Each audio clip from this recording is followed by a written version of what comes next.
오늘은 저희가 창세기 4장 1절에서부터 15절에 있는 말씀을 가지고 우리 안에 있는 가인이라는 제목으로 하나님 말씀 같이 나눠보기를 원합니다. 온누리 교회는 매년 구정이 끝나고 난 다음에 일주일 동안 우리 목회 사관학교라고 이제 저희가 매번 갔습니다. 거기서 1년 동안 우리 목회자들이 어떻게 또 영적인 스피릿을 갖고 또 우리의 목표를 갖고 어떻게 한 1년을 갖다가 살아낼 것인가, 굉장히 중요한 아주 영적인 아카데미 학교죠. 그래서 저는 거의 20년 동안 처음 만들어졌을 때부터 지금까지 다 그를 들으면서 은혜를 굉장히 많이 받고, 사실은 요맘때쯤이면 지치거든요. 근데 그 목회 사관학교 때 깨알같이 적어놨던 거를 가끔 보고, 그리고 또 튜닝하고 그렇게 이제 여름을 나기도 합니다.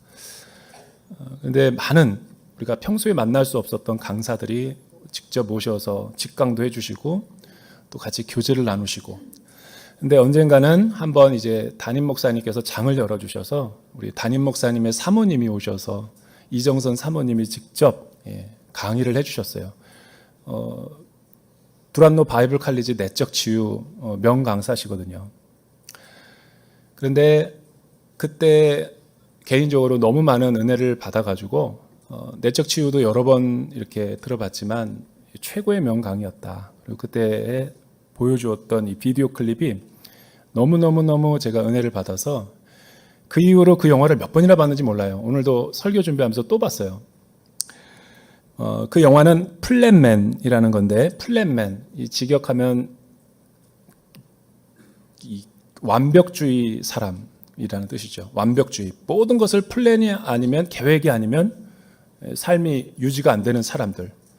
그래서 이 강박관념이라고 그러나 완벽주의, 이런 사람을 플랜맨이라고 그러죠. 근데 이 영화가 이 정재영이라는 배우와 한지민이 나오는데 볼 때마다 너무 재밌어요. 왜냐하면 연기도 굉장히 뛰어나게 잘하거니와, 그래서 제가 팬이 돼버렸습니다. 근데 그 영화의 시작은 어떻게 시작되냐면, 머리에 이렇게 머리카락 떨어지지 않게 하기 위해서 이렇게 막 일회용 모자 같은 걸 쓰고 침대에서 소리치며 일어나죠. 인트로가 그렇게 시작돼요. 도서관 사서로 자기가 일한 지 8년 6개월 24일 8시간 60초를 지나고 있다. 이렇게 시작합니다. 그러니까 매일매일을 분초 단위로 이렇게 쪼개가지고 자기의 샤워하고 밥 먹고 양치질하고 어떤 옷 입고 이렇게 모든 것이 정해졌어요. 한 번도 지각한 적이 없고, 그래서 별명이 알람 시계입니다. 그분이 오면 딱 시간을 보면 정확해요.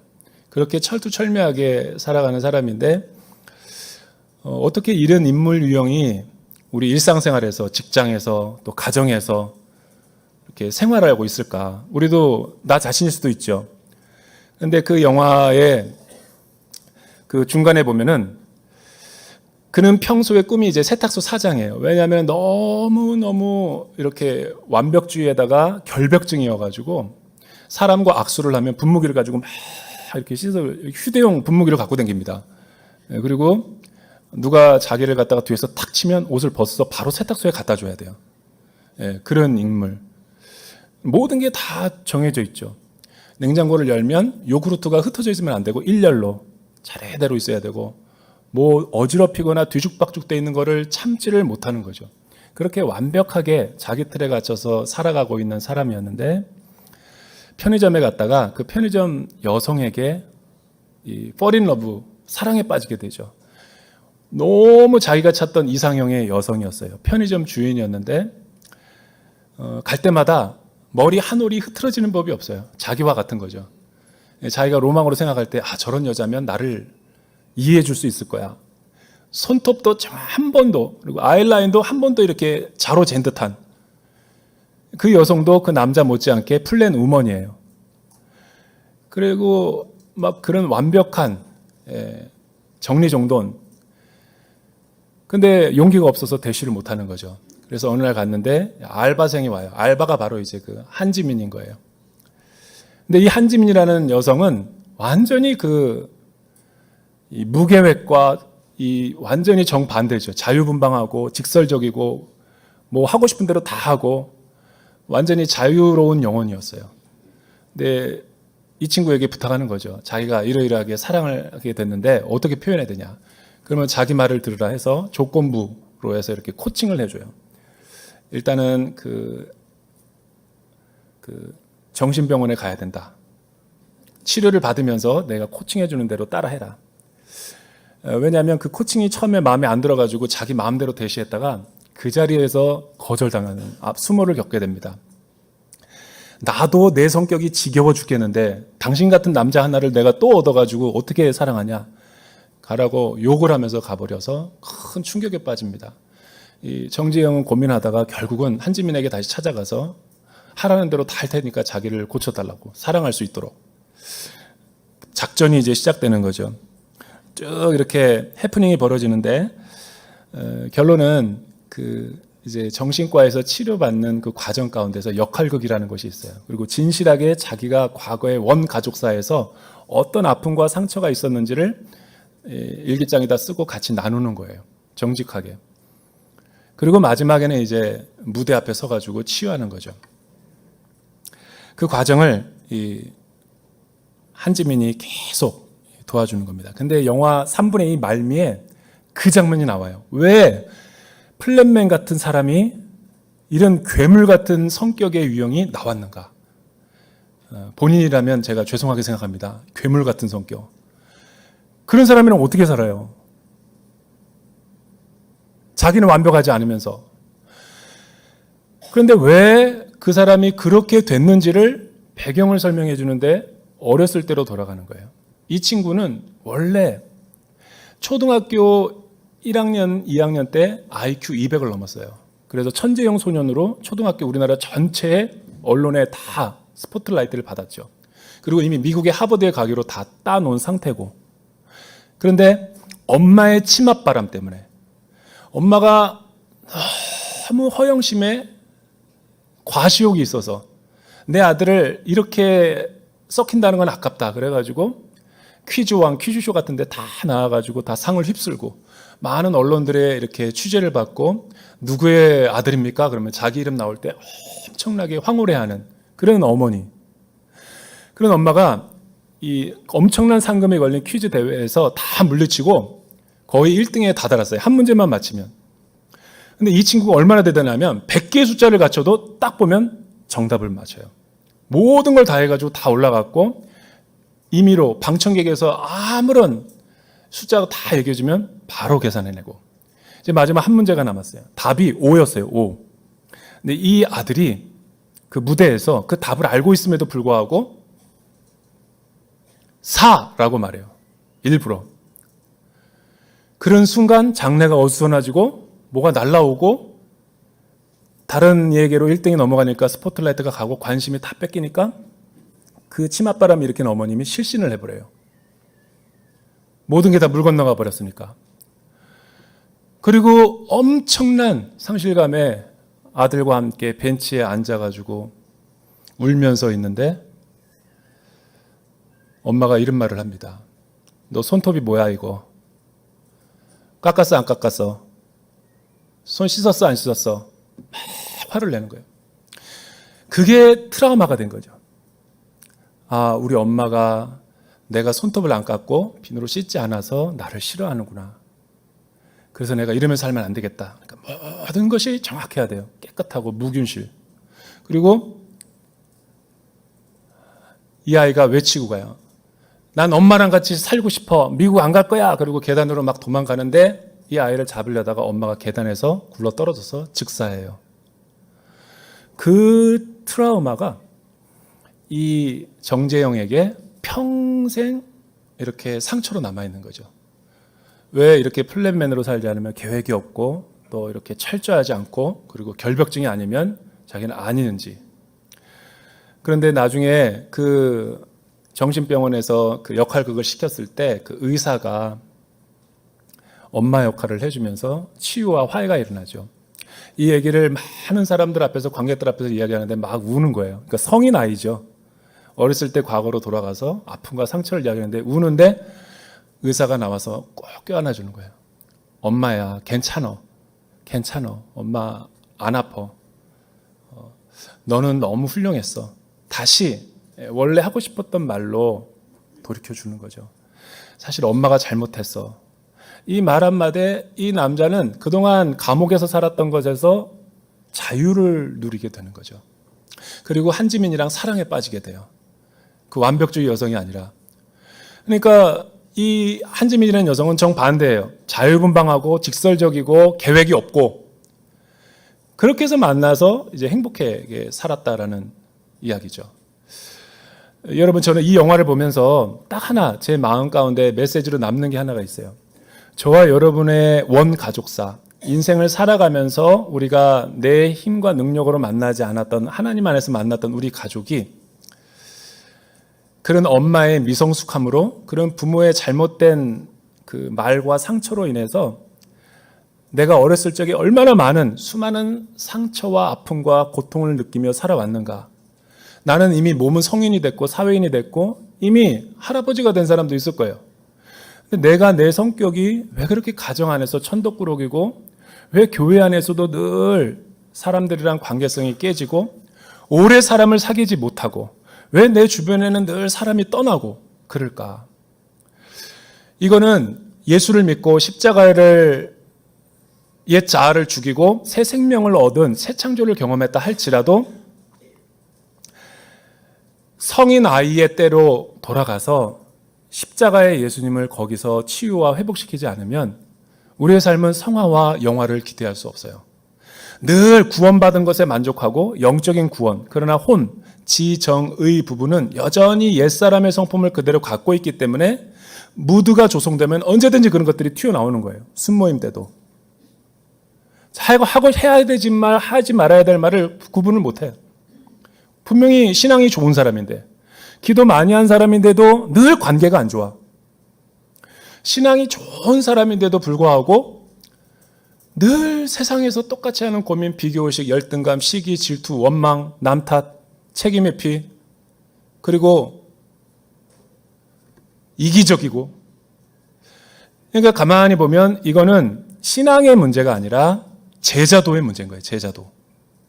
그러니까 믿음이 성장하고 싶어도, 성화의 열매를 맺고 싶어도, 하나님의 성품을 담고 싶어도 나의 책임과 결단이 없기 때문에, 회피하기 때문에, 도피하기 때문에 열매 없는 삶을 사는 거죠. 세상과 교회 양다리를 걸치면서, 예수님의 말씀을 믿지 않으면서. 그러니까 어쩌면 내 신앙의 중심에는 나라는 우상이 있는 수도 있어요.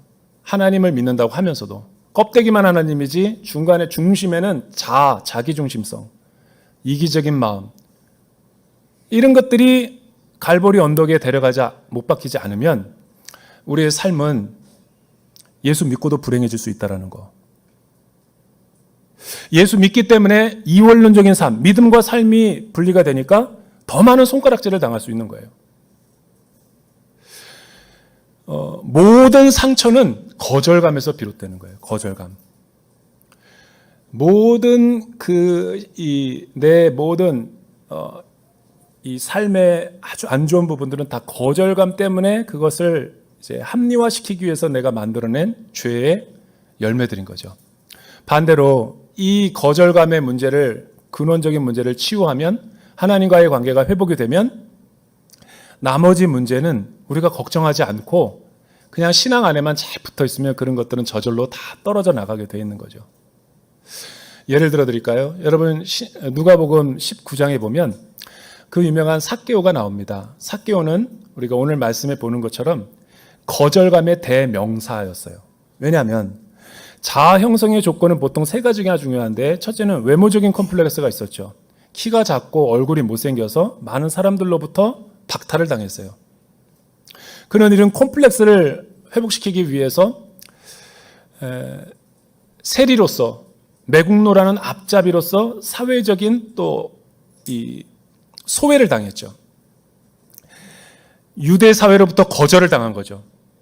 그러나 돈으로 그 모든 것을 채우려고 했죠.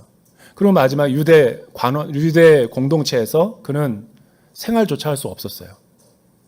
이 세 가지가 예수님이 그의 집에 찾아와서 구원을 선포하기 전에 그의 자아의 정체성이었죠. 근데 오늘 내 집에 유하여야겠다. 구원이 오늘 너에게 임했다라고 선포하니까 그가 어떻게 변화됩니까?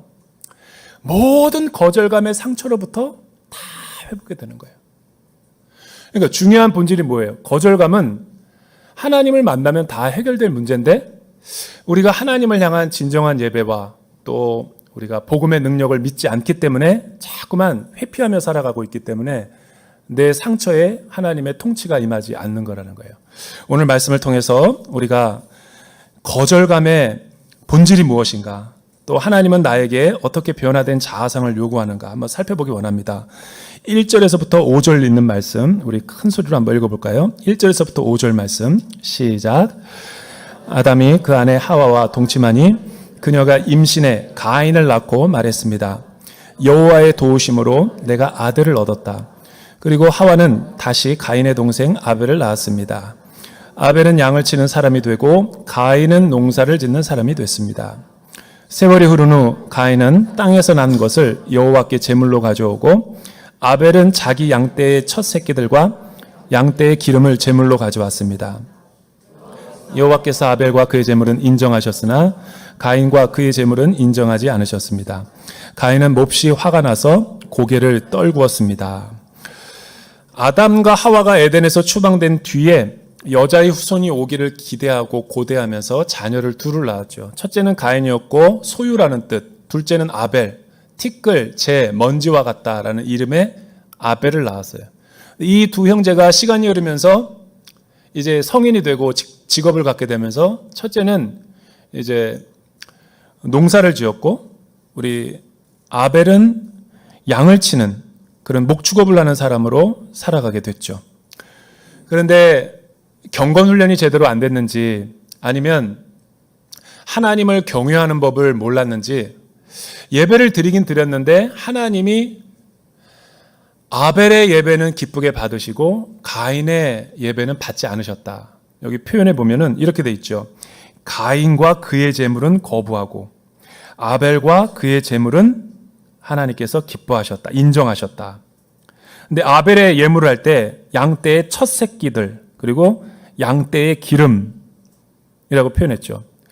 언뜻 보면 하나님이 예배를 드리는 사람들이 가져오는 제물에 따라서 차별을 두는 것 같다라는 느낌이 좀 들죠.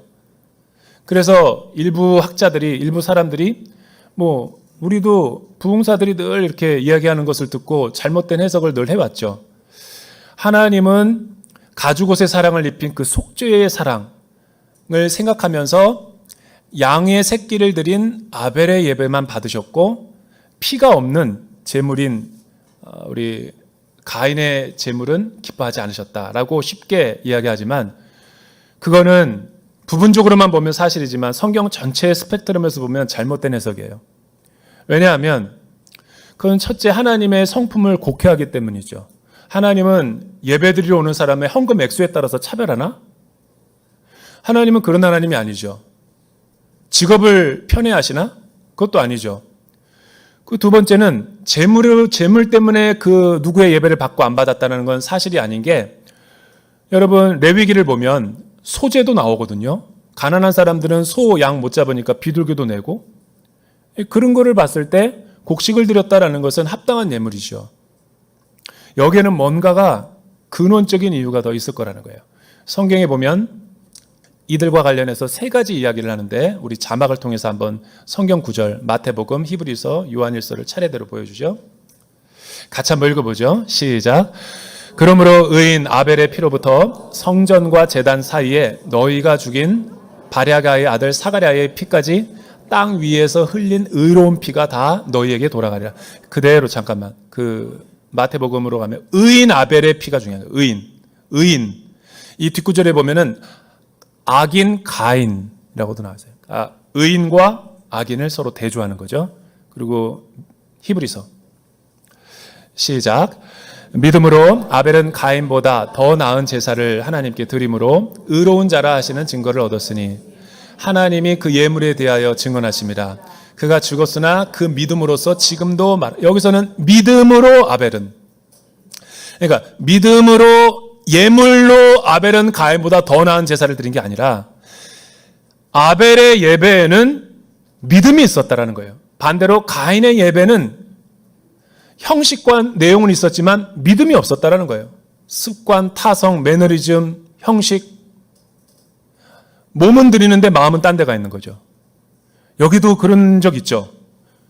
몸은 분명히 설교를 듣고 있는데 마음은 골프장에 가 있고, 분명히 목사님 설교를 듣는데 냉장고에 있는 음식이 뭐가 들었나, 가스불은 껐나, 이거를 10분을 소요해버리는 사람이 있죠. 가인이 그렇게 예배를 드렸다는 거예요. 정성 없는 예배. 그리고 자기는 예배를 잘 드렸다 착각하는 거죠. 하나님 중심의 예배가 아니라 자기 중심 예배. 그리고 뭐든지 하나님이 기준이 아니라 자기의 생각대로 생활했던 사람이었죠. 결론은 뭐예요? 요한 1서가 말해주죠. 시작. 가인같이 하지 말라. 그는 악한 자에게 속하여 그 아우를 죽였으니 어떤 이유로 죽였느냐. 자기의 행위는 악하고 그의 아우의 행위는 의로움이라. 그러니까 여기 행위가 악했다라는 거예요. 본래. 그리고 악한 행위로 예배를 드리니까 그 예배가 선한 예배가 나오겠어요? 이 말씀을 우리의 생활에 적용하자면 주일날 예배는 거룩한 척하고 예배를 드리고 시간과 공간에서 예배 드리는 것 같아요. 왜? 주일학교 때부터 습관적으로 몸에 밴 주일 성수니까 편하지가 않아, 빠지면. 그리고 가정의 화평을 위해서라도 억지로라도 예배는 드려야 돼. 몸이 배다 보니까 빠지면 오히려 불안해. 그리고 가정의 화평을 위해서 드러는 줘야 돼. 이런 예배, 그리고 축도하고 나가는 순간부터는 자기 마음대로 살아요. 월요일부터 토요일까지. 하나님은 없어요. 그런 예배가 가인이죠. 이 사람들의 특징이 뭐냐면 양다리를 걸쳐요. 이중적이고 위선적이고 가면을 쓰고 신앙생활을 하죠. 왜 양다리를 걸치겠어요? 둘 다 못 놓겠거든요. 그러니까 늘 제가 설교 때 얘기하지만 망해도 먹고 살 만큼 있고 망하면 주님 제대로 못 믿습니다. 망하면 폭망해야지 주님께로 나올 가능성이 높아요. 몸도 제대로 병이 올라면 제대로 와야지 병원 가서 가뿐하게 치유되고 나을 정도면 또 아까메코로 돌아가 버려요. 우리 본성이. 진짜 의사도 못 고치고 나도 못 고치고 대안이 없다. 그 사람들이 천부의 의지 없어서 하나님 앞에 항복하고 오는 거 아니에요. 여러분, 예수님 앞에 나올 때 살만해서 나온 사람은 없습니다. 인격적으로 하나님을 만난 사람들 가운데는 피 묻은 그리스도의 십자가가 있는 사람들의 특징은 하나님이 없으면 답이 없기 때문에 나오는 거예요. 양다리란 있을 수 없죠. 두 집 살림하는 게 더 힘들어요. 그래서 제 생각에는 죄를 짓더라도 은밀하게 짓는 죄보다 차라리 화끈하게 죄 짓고 빨리 주님께 돌아오는 게 더 나아요. 교회 안에 얼마나 은밀하게 죄 짓는 사람들이 많다고요. 하나님이 모를까 봐. 그러니까 예수 믿으면서도 열매는 못 맺고 불행하게 사는 거죠. 불행해요. 놀러도 못 가고 형식적으로는 와 있어야 되고. 이 참 애매한 거죠. 그죠? 그래도 위로의 말씀을 한번 하고 갑시다. God bless you. 좋은 일이 올 거예요. 여러분, 6절에서부터 9절에 보니까 이해하기 어려운 말을 하고 있죠. 6절에서부터 9절 우리 같이 한번 읽어볼까요? 시작. 그러자 여호와께서 가인에게 말씀하셨습니다. 왜 화가 났느냐? 왜 고개를 떨구었느냐? 만약 내가 옳다면 어째서 얼굴을 들지 못하겠느냐? 그러나 내가 옳지 않다면 죄가 문 앞에 도사리고 있을 것이다. 죄가 너를 지배하려 하니 너는 죄를 다스려야 한다. 가인이 자기 동생 아벨에게 말해 그들이 들에 나가 있을 때 가인이 일어나 그의 동생 아벨을 쳐서 죽였습니다. 여호와 하나님께서 가인에게 말씀하셨습니다. 내 동생 아벨이 어디 있느냐? 가인이 말했습니다. 모릅니다. 제가 동생을 지키는 사람입니까? 우리가 지금 가지고 있는 나의 성인 아이의 지금 현재의 모습 가운데 있는 이 어두운 부분들 있죠. 기질과 성격에 있어서 모난 부분들, 관계 형성 제대로 못하는 부분들. 그게 다 우리의 영혼이 구원 못 받아서가 아니라 그 플랜맨의 영화에 나오는 주인공처럼 상처의 추억 때문에 그런 거죠. 원 가족사에서. 그러니까 하나님의 충만한 그 사랑이 정서가 채워져야 될 그 부분에 거절감으로 또 거짓된 친밀감으로 그게 비난과 또 계속해서 거부되다 보니까 우리 안에 여러 가지 시기와 질투와 미움과 분노와 비교의식과 열등감과 이런 모든 것들이 다 거절감으로부터 나오는 거죠. 그러니까 가인이 갑자기 얼굴 색이 변하더니 하나님에게 대드는 거죠. 하나님이 그것을 알고 어떻게 내가 낯을 변하여 얼굴을 들지 못하느냐. 너 마음 안에는 죄가 이미 도사리고 있지만 너는 그게 죄인 줄 알고 하나님의 절대 선인 말씀으로 그거를 다스려야 된다. 선포해 주죠. 선악과의 이야기를 다시 한번 얘기해 주는 거예요. 여러분, 선악과라는 것은 원래 우리가 타락하기 이전에 형상으로 지음받은 자유의지를 가지고서는 죄가 들어오기 전에는 사람이 선택하는 것이 모든 게 다 선이었어요. 절대선. 그러나 죄가 들어오고 난 다음에 타락한 뒤에 인간의 선은 바뀌었어요. 우리가 선택하는 게 모든 게 선이 아니에요. 선임에도 불구하고. 그러니까 하나님 앞에 따지는 거죠. 하나님이 타락하고 난 다음에 아담에게 묻죠. 누가 너에게 선과 악을 구별할 줄 아는 지혜의 나무를 먹게 하더냐. 그 전에는 모든 게 선이었거든요. 근데 악이 생긴 거예요. 선과 악을 분별할 수 있는 것은 하나님의 자리뿐인데 아담이 그 하나님의 지위를 도전하고 거기까지 올랐을 뿐만 아니라 이 죄가 들어오니까 그때부터는 분별을 해야지만 말씀에 의지해서 죄를 드러나게 할 수 있는 거죠. 여러분, 하나님이 없고 이 율법의 말씀, 성경의 진리의 말씀이 빠진 인간 사회의 모든 선과 평화는 다 거짓입니다.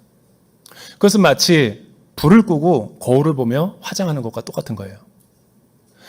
하나님이 빠진 절대선인 하나님이 없는 우리의 모든 의와 옳음의 기준들은 고무줄 개념이고 상대적이죠. As you see, 우리 사회를 보면 다 알듯이. 왜 우리 사회가 이렇게 복잡하죠? 자기중심이니까. 진리도 자기중심이야. 그런데 하나님이 죄를 분별할 수 있는 유일한 기준을 하나 주셨어요. 병원에 가서 MRA를 찍어야지만 보이지 않는 병을 찾아낼 수 있죠. 겉으로는 몰라요. 그게 말씀인 거죠. 하나님의 말씀 앞에 비춰야지만 죄가 죄로 드러나게 되는 거예요. 그래서 하나님은 가인에게 그렇게 얘기하는 거죠. 죄가 너에게 있지만 너는 죄를 다스려야 된다. 하나님의 말씀으로 분별을 해서. 타락한 이후에 죄가 얼마나 우리 사회에 파급을 미치고 있는가를 보여주는 단면인 거죠. 그런데 자기의 거절감을 또 두 가지 이유로 하나님 앞에 저항하는 거죠. 첫째는 죄는 반드시 두 가지에 걸려 넘어지게 돼 있어요. 선악과의 그 절대선인 하나님의 위치에 도달하려고 하다가 교만하다가, 두 번째는 그 죄를 짓고 넘어진 다음에 반드시 자기의 책임으로 돌리지 않고 환경과 남 탓으로 돌리는 거. 이게 죄의 중요한 속성이거든요. 아담과 마찬가지로 가인도 똑같이 가인을 하나님 앞에 그런 경고의 메시지를 들었음에도 불구하고 들에 조용하게 데리고 나가서 아벨을 돌로 쳐 죽이죠. 아무도 못 봤다고 하지만 땅은 그 피를 다 흡수하면서 하나님의 목격자가 되는 거죠. 땅이 우리를 저주하고 고발하고 피조의 세계와 사람의 관계가 다 엉망진창이 돼버린 거예요. 오늘날 우리의 환경오염처럼. 그리고 하나님이 회개의 기회를 주죠. 무슨 죄를 저질렀느냐. 근데 내가 동생을 지키는 자니까 오히려 자기 변명과 합리화를 늘어놓는 거예요. 이 모든 인류의 비극이 아담과 하와의 가인과 아벨에게서 일어났다라는 게 너무나 참혹한 일이었죠. 그러고 나서 10절서부터 15절 말씀은 하나님께서 형벌을 줍니다. 무슨 형벌이냐면 최초로 인류의 죄에 대한 형벌을 직접적으로 줘요. 땅이 너를 저주할 거다. 최초로 사람에게 직접적인 죄가 선포되는 거죠. 형벌이. 그런데 그리고 계속해서 이 땅에서 수고의 떡을 먹으면서 나그네와 같은 정착하지 못하고 유리방황하는 삶이 될 것이다. 그렇게 형벌을 주었음에도 불구하고 가인은 돌이키는커녕 오히려 하나님 탓을 해요. 형벌이 너무 중하다고. 그러니까 자기 죄인이라는 것을 인정하지 않고 형벌이 너무 무겁다고. 그리고 사람들이 나를 죽이면 어떡하냐. 두렵다. 여기에 많은 사람들이 이해가 안 되는 부분이 나오죠. 아니 목사님, 에덴 동산 추방 이후에 아담과 하와가 등남을 해서 가인과 아벨을 낳았는데 나머지 사람들은 어디 있길래 가인이 죄를 짓고 나서 두렵다는 말을 합니까? 이게 바로 우리가 성경을 읽을 때 우리가 자세히 주목해 봐야 될 대목인 거죠. 여러분, 창세기뿐만 아니라 성경은 일반 역사, 시간의 순서에 따라서 쫙 펼쳐놓은 그런 일반 역사서가 아닙니다. 그냥 시간 분조 단위로 크로노스적으로 쫙 펼쳐진 게 우리의 인생이 아니듯이 저와 여러분의 인생을 자서전을 만드는 방법은 두 가지가 있습니다. 태어나면서부터 끝까지를 객관적인 서술로 그냥 쭉 나열하는 역사 방식이 있고, 그러나 내가 누구였는가, 어떤 인물이었는가를 알려고 할 때는 태어난 날짜, 중요한 시간, 사건, 내 삶에 영향을 미쳤던 거, 그런 거를 모아가지고 나를 소개하는 거죠. 성경이 그거죠. 여러분, 에덴 후에 세월이 오래 흘렀다. 역사적인 기술 방식이 아니라 하나님의 구원의 사건과 구속사의 이야기 중심으로 이 초점을 맞추고 있다는 거예요. 많은 자녀들 낳았겠죠. 그러나 아벨과 가인이 너무나 중요한 사건이기 때문에 하나님 나라에 오실 구원의 사건을 예표하는 의미에서 이 두 사람을 갖다가 증언자로 세운 거죠. 하나님은 오트라고 하는 가인에게 표를, 문양을 주셔서 손이든지 가슴이든지, 그 표는 가죽옷에 사랑을 덧입혀주는 하나님의 성품이듯이 오실 메시아의 십자가의 구원의 표시죠. 여러분, 이미 진멸돼도 12번은 더 진멸돼도 할 말이 없죠. 그런데 왜 하나님은 끝까지 이 가인을 추적하시고 따라오시면서 용서의 사랑과 은혜를 베풀려고 하실까? 그것은 하나님은 성경의 모든 이야기가 그렇듯 심판 그 자체가 목적이 아니라 돌아오게 하기 위한 하나님의 사랑의 매가 바로 심판이라는 거예요. 그럼에도 불구하고 사랑으로 계속해서 우리를 하나님의 성품에 의해서 기다려주시고 참아주시고 구원의 길을 제시해주고 있는 하나님의 모습을 보게 되죠. 결론, 오늘 말씀이 저와 여러분의 삶에 주는 도전이 뭐예요?